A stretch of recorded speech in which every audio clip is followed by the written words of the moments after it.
Hi there, this is Justin Krane, certified financial planner professional and founder of Krane Financial Solutions. Welcome to Money You Got This. So how can you really live? How? By uniting your business money, your personal money with your life and your business. Word up.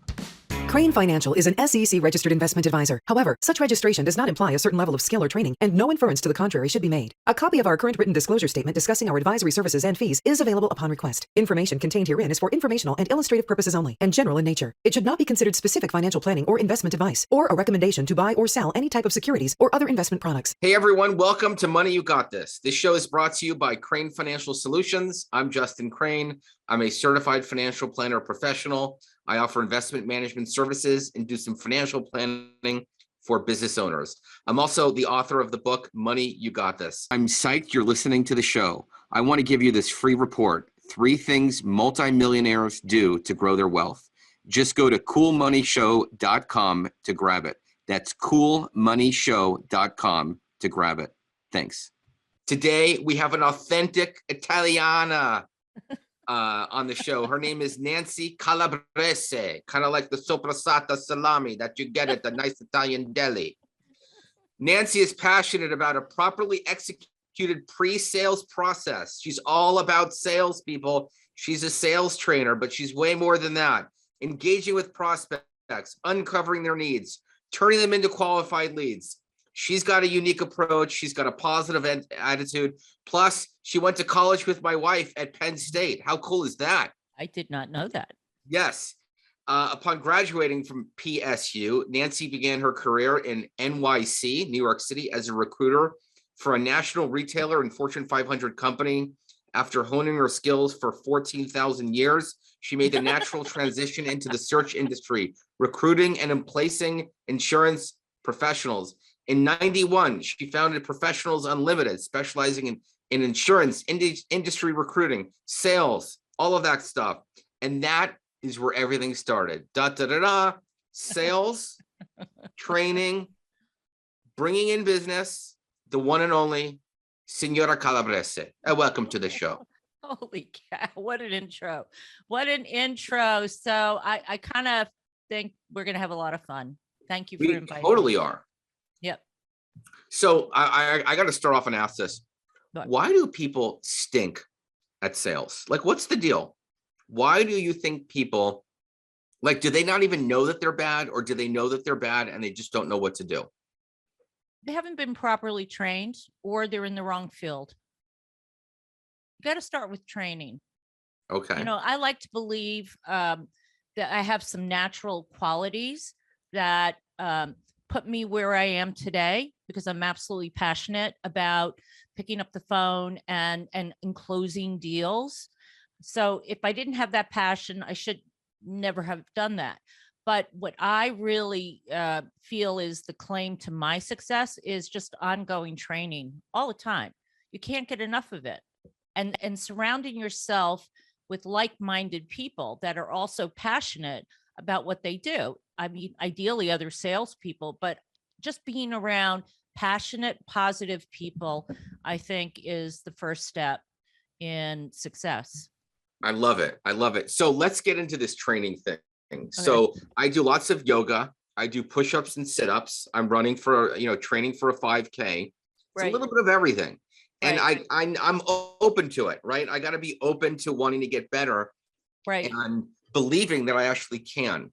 So when you're working with, because I know you work with companies and you also train salespeople to go out and sell as well. Correct. I would think that they need to be open to getting better. And if they're like, I don't know, if they're not in it and they think they know everything, no matter what you tell them, it's going to be chopped liver. Well, it's a waste of time. You know, as in any business, you want to work alongside the people that buy into what you do and look at you as an expert, because they need help. They're seeking help. They need to want it, which is exactly what you're saying, Justin. I wouldn't work with those people. There's no point, right? They're set in their ways. They're set in their ways. So, okay, move on and find somebody else who's more interested. So I've listened to about 43 of your podcast interviews and YouTube people and all that stuff. Like, I've listened to a lot of it, and there's a subtlety that that I think you talk about and that I've picked up on is, we'll call it the close ratio, or the conversion process, and the getting to the yes. Right. And some people just aren't ready to buy, and some people can get put over the hump and actually, will pull the trigger. So Right. can you talk a little bit about that process, just the whole sales process? Like, Sure. how do you view it? How do you get people over the hump? And then the part two question of that, is that a real plant behind you? No, I'll answer number two first. Okay, No. part two, it is not a real plant, but Nancy is Yeah, a real I would person. have killed it a long time ago, Okay, but all right. it's just there. Okay, So cool. to answer your question, we approach every conversation we have with a potential prospect as a discovery conversation. We Okay. need to first determine, are they the right person to be in front of? Are they the decision maker? And also, we need to determine at the time of the call, is there a need for what our offering can provide them? There's no crime in having no need.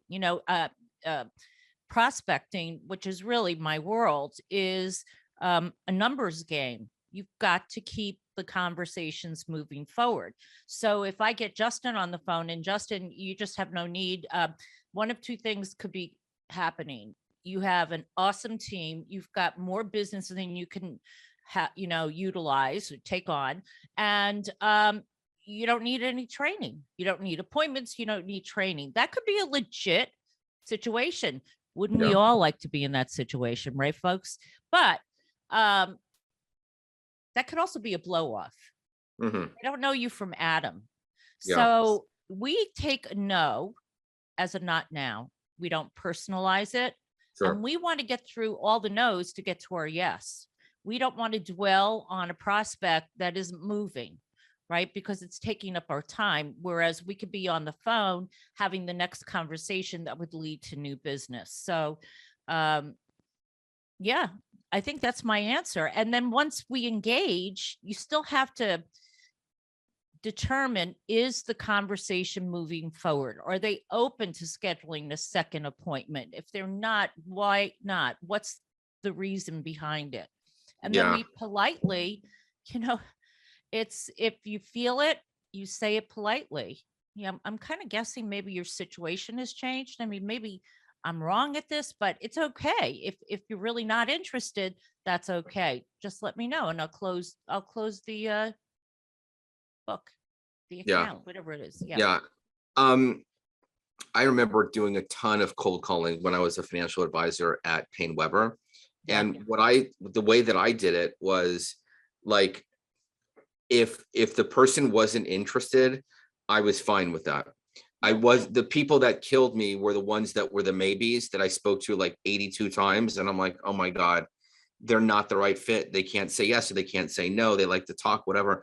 So I actually have found, for me, and when I was in my 20s, which feels like 5 minutes ago, but it's really not, is like, are you sure? Yeah, is when I did all the cold calling and all of that, the people that said no right away, I was happy with, because I believed that I was going to get to someone that really was interested, and it was a yes. And it was a numbers game to me. And when they asked questions, that was still okay. But when they couldn't make a decision, and when I asked them, like, are you not ready to make a decision or to move forward with me in some fashion? And they're like, no, then I don't know, maybe it's just, I didn't have the patience. But I found for me, the people that said yes right away or really interested, I felt it. Yeah, you have to be careful. The people that fall in love with you that quickly can fall out of love and go dark. Mm-hmm. I agree with you. I'm not sure. I need more information is the kiss of death, because when I hear it, I said, oh, I didn't do a good job of selling them, quote unquote, selling them or impressing them. And then here's the other killer. Send me an email. Oh, I mean, don't you hate it? Yeah. Send me an email. First of all, Justin, give me your email address, so at least you're collecting that, and say, what in particular would you like me to email you? Yeah, like, what am I sending you? Right. And then finally you say, hey, this is probably not the case here, but very often when people ask me for it, they're just trying to politely Yeah. get me off the phone. Is that the case here? And Yeah. if they say yeah, then we shake hands and part Yeah. friends and we move Yeah. on. Yeah. Got it. What did you have for breakfast this morning? I don't eat breakfast. No breakfast? No. How about lunch? Oh, now you're really gonna I have like nothing in my fridge. So I had supersod and Oh, Swiss cheese okay, good. on a wrap One with more mustard. one more trick question, then we'll get back to the show. Is that a real picture of John Denver behind you? Yeah, he's not my idol. My idol is this young man. Can you Oh, it's Paul McCartney. Yeah. Ah, I got to nice. see him in Oh, you saw him? Orlando. Yeah, Oh, yeah. I hear his show is like production value off the charts, like awesome. Yeah, You can't yeah. say anything bad about Paul. By the way, his wife's name is Nancy. So am I. Oh, I love it. His wife has dark hair. So do I. Is there Yeah. any hope for us? Not sure. Yeah. I have a rant, and I'm curious about your opinion of this rant. I probably get 10 BS LinkedIn pitches a day from people wanting to sell me their process on Yeah. how financial advisors should bring in clients and all of that. It's Yeah. so lame. Hey, I see we have 4 people connected together, or let's connect. And then in their description of LinkedIn, I help financial advisors create leads and blah, blah, blah. And I'm like, if that's what you do, you're going about it all wrong on these LinkedIn reach outs. Like, why would it, like, I don't even know where to begin. Like, Yeah. really? Yeah. Like, what are these people doing? Well, I've seen a lot more of that. I think LinkedIn is becoming more like Facebook. Look, I don't want to know about people's kids on LinkedIn. I do get Yeah. invited to events and I ignore them all. But that said, we do LinkedIn marketing. That does work. It's the way in which you message, I think, the Yes. person. And it's another tool. It's another channel. Like cold calling should be a marketing channel. LinkedIn should be a channel. Depending on who your audience, if it's B2C consumer, Yeah. you might Yeah. want to do Facebook. Yes. We personally don't do that. And we don't use Instagram because the majority of people on Instagram are women between late 30s to 50s. And that's not my target. So that's that. We do Twitter though. Yeah, I actually have gotten more into Twitter just for, short bits of info and following people who have an opinion on something, which I like. Yeah. But let's go deeper on this LinkedIn, because I see this a lot. And I know I have heard you talk about a diversified approach to sales, which I totally get and I agree with. You talk about email, phone, LinkedIn, warm, whatever. But what do you think the best way, like if I identify a prospect or an opportunity that I think would be good for me or my business, what is the best way to approach someone on LinkedIn? Well, I wouldn't approach them on LinkedIn. I would pick up the phone and call them. Ah, Put it in a okay. human voice. That's what's missing. You have to do something that makes you stand out.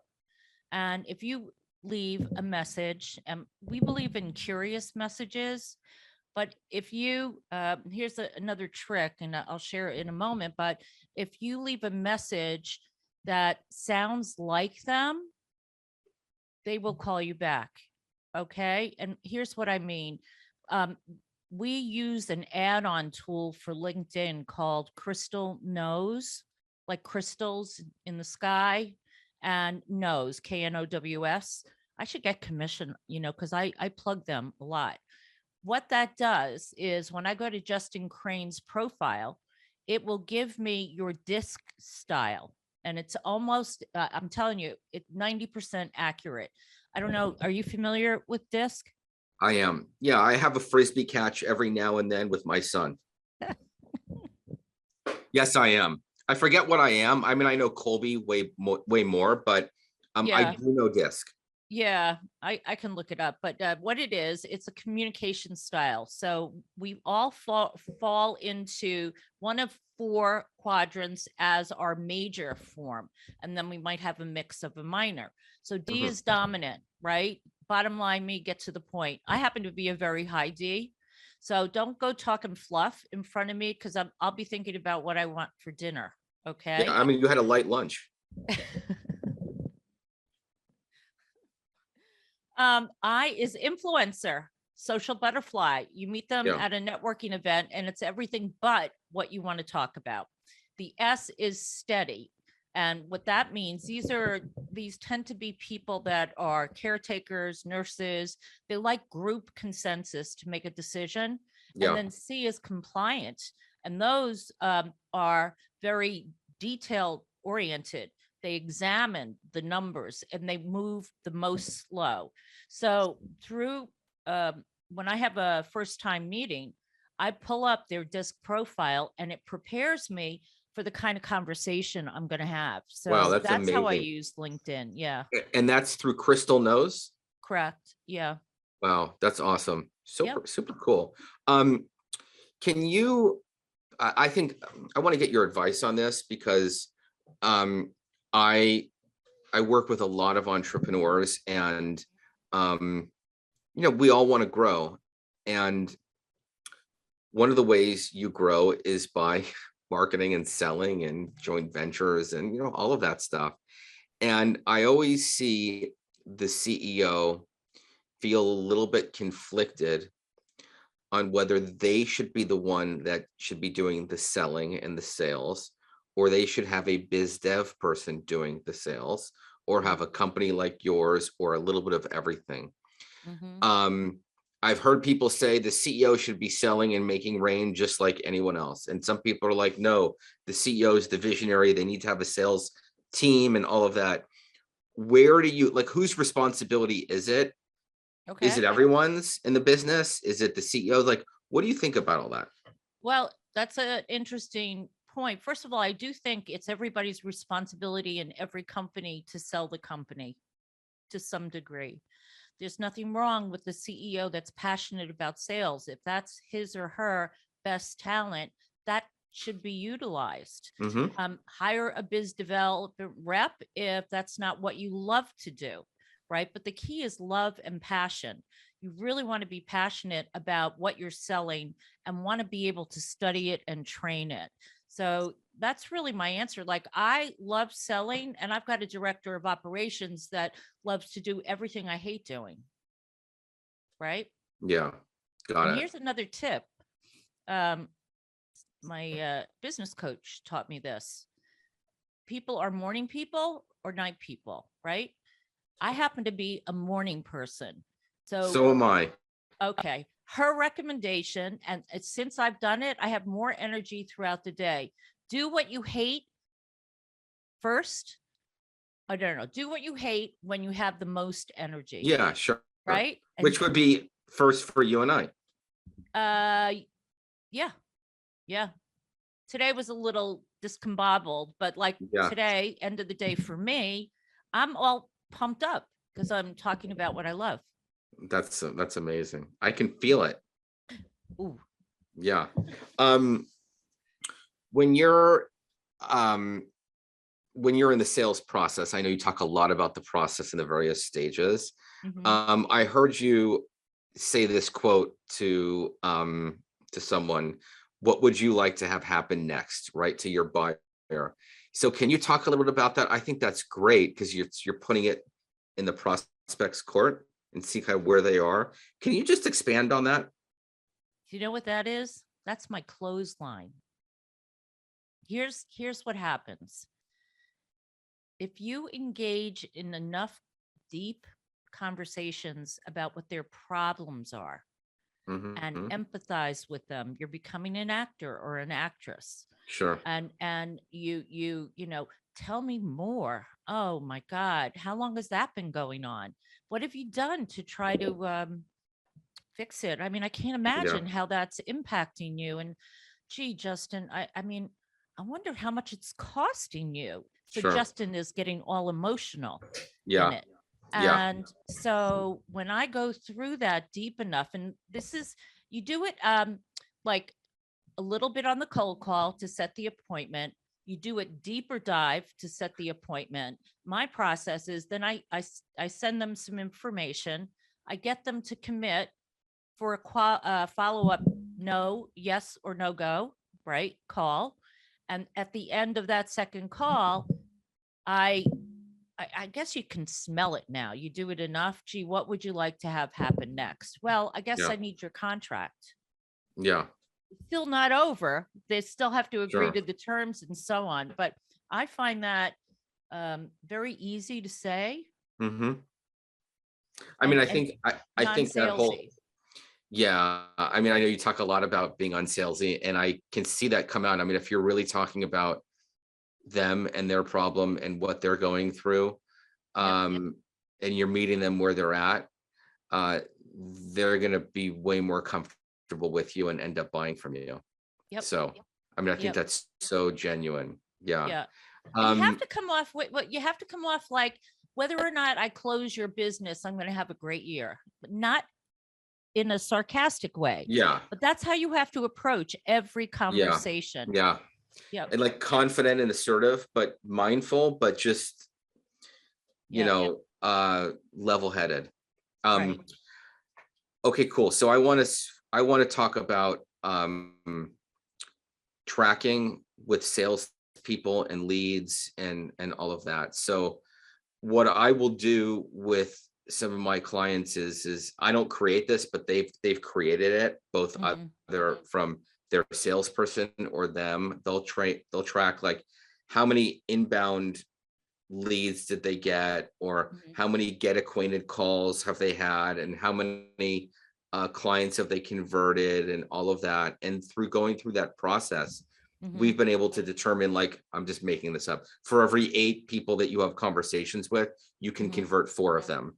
And out of those 4, they're usually going to buy A or B, which is going to result into 50 grand a month, whatever the number is. Right. So I have this way of seeing what their future sales might come in at based on these tracking metrics of what has to happen for them to hit these goals.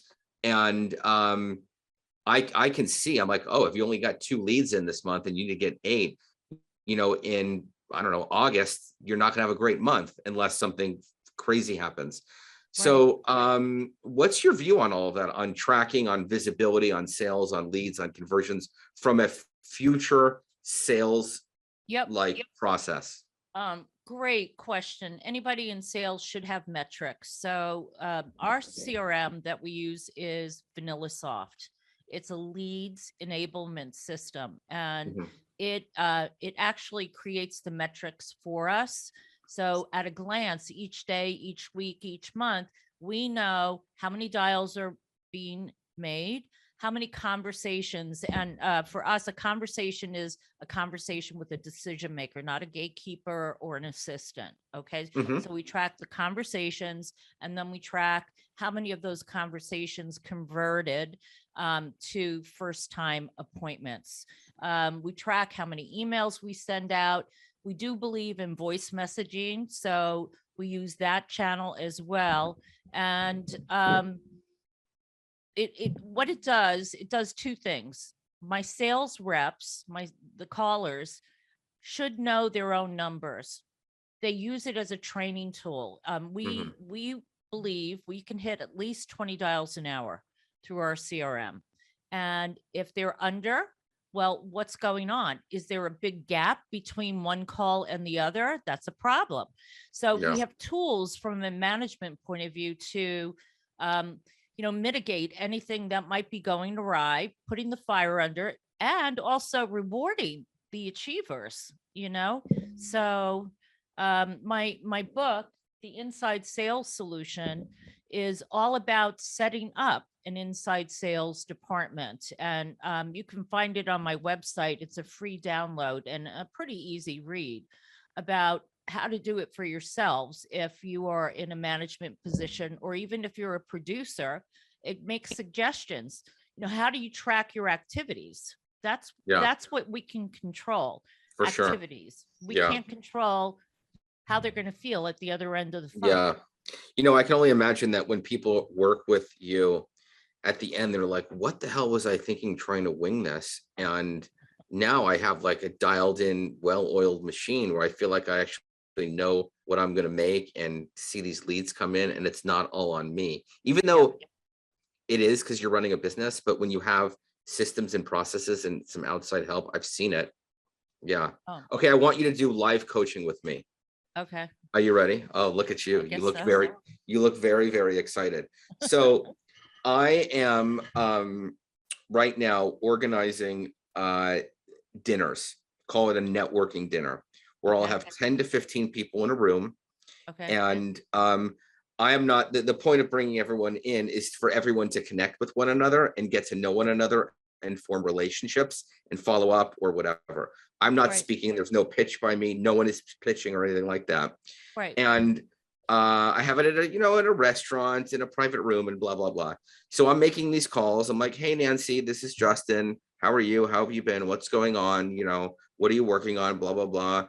Are you kind of in growth mode in your business? Are you trying to grow your business? And they'll say yes. I'm like, hey, I'm organizing a dinner. It's going to be here. We're going to have a meal, and everyone's going to get to know one another. It's going to be structured networking. I think you'd really love it. If you're interested, I can tell you more. I'm only charging my cost, which is, probably averaging around a few $100. So I tell them that. Right. And I ask them if they're interested in hearing more. So this is not an official sales conversation, but I am trying to get them to come to a dinner if they're interested. If they're Right. not, then forget it. But Right. that is a way that I'm curating a network and forming relationships with people and trying to get people together. Are So these that's people my that you know? process. Say Are these again? people, do you know these Yeah, people? yeah, I Okay. do. So, Or I all did right. know, like do I know them like they're my cousin? No, but they know me, and I'm either retouching base with them or got referred to them by someone. But it's still a sales process, but I'm not asking them to buy something from me.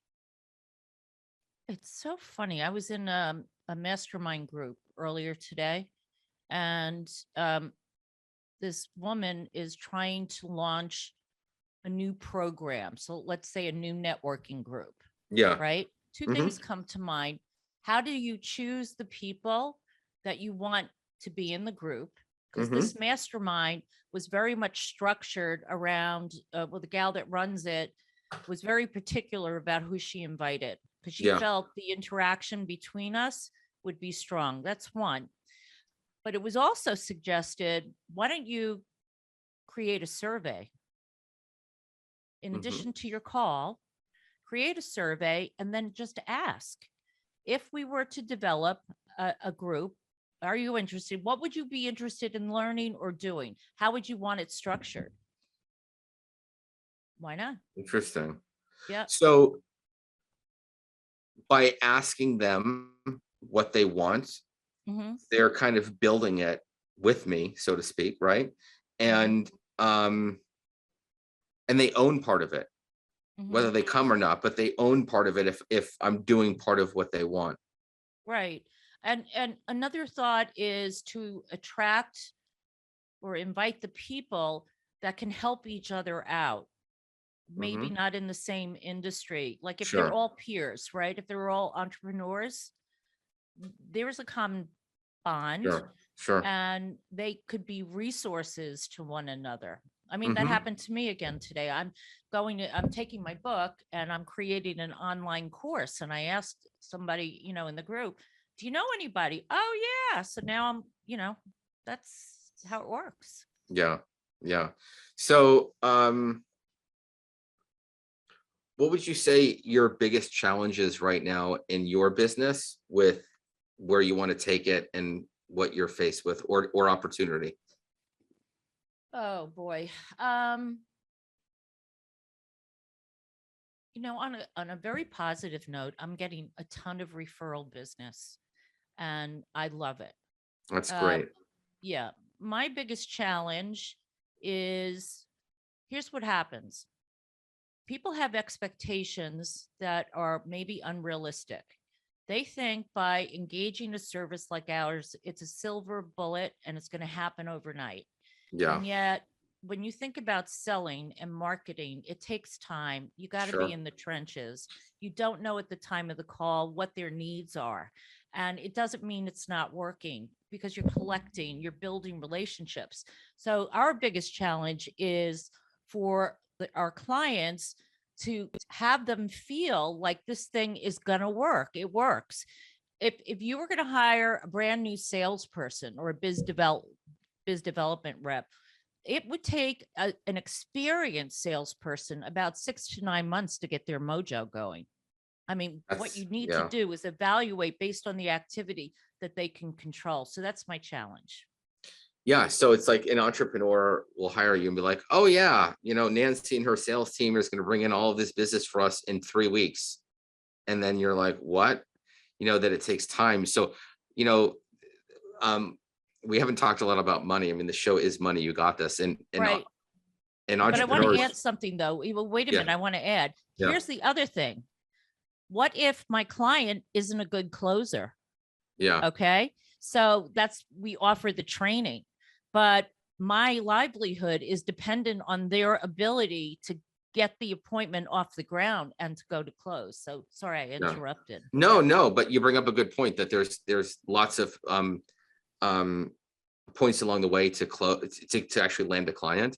Yeah. But getting back to the cash from the money side of it, someone will hire you. They think they're going to their sales are going to go up in 1 month and, it'll pay for itself after 1 month and anything like that. And they forget the fact that they're going to burn some cash as they figure it out. I mean, long-term, it's a great thing, but along the way, it can be challenging for them.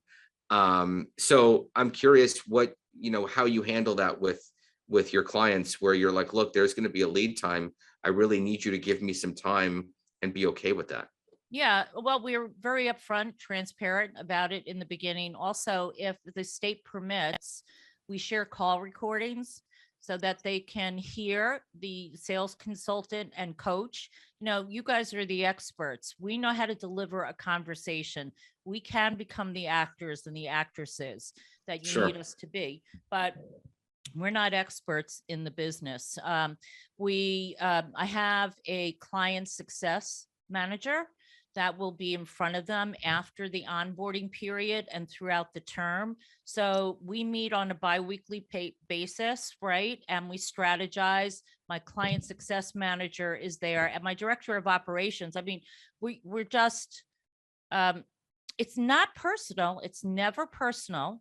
Mm-hmm. And whether or not the client chooses to renew, I don't think there's been one situation where maybe one that we fell on our face. You know what I mean? We executed the way in which we normally do. Some campaigns, we have one campaign going and we're knocking it out of the park right from day one. And we have other campaigns that just take a longer time to grow. Yeah. And I tell my people, don't hire us if you expect results in the first 2-3 months because you're wasting your money. And there are firms out there that will go month to month, but we don't do it. It's a 6-month minimum term. Yeah. So final question is, why are you doing all of this? What is it that you love about sales training and sales as a service? I'll go back to what I said earlier. Everyone sells. You want to persuade your kid to do ABC, you're selling. It's a part of who we are. And also, I love the power of the voice, human communication. Humans need communication. I mean, I had the best time with you when you were on my podcast. I still tell people about the mattress story. Oh God. Yeah, you connect. And if you connect with the right people, and I'll end it with this. There's an acronym called YAVIS. YAVIS.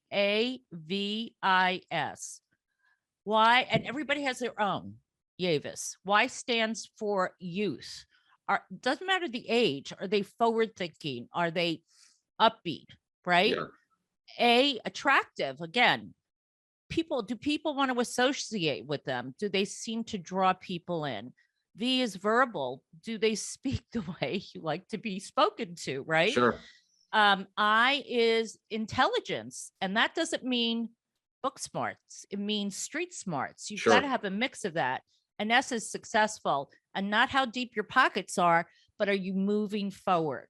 Yeah. So if you stick true to your Yavis and you build your book of business with customers that fit at least 4 out of 5, you're going to have a ball. Thank you. I love that. I have a vision of Family Feud, and Richard Dawson is saying, "What is Yavis?" Survey says, and 5 people are like, "A cologne." No, it's not a cologne. A quote from Nancy. Yes, it's Yavis, baby. Yavis. Yavis all the way. Or maybe it was a car rental company with a Y. Who knows what? Anyways, I always have so much fun when you come on. You're really, really bright, and I love connecting with you. Yeah. Where can people go to find out more information about you? Yeah, you can find me on LinkedIn. Calabrese is spelled Calabrese. My email is Nancy at One of a Kind Sales, website One of a Kind Sales. Finally, direct dial for people that are brave enough to call 908-879-1322. We'll have all of that in the show notes. Nancy, thank you Cool. so much for coming on. It's always fun to catch up with you and to connect with you.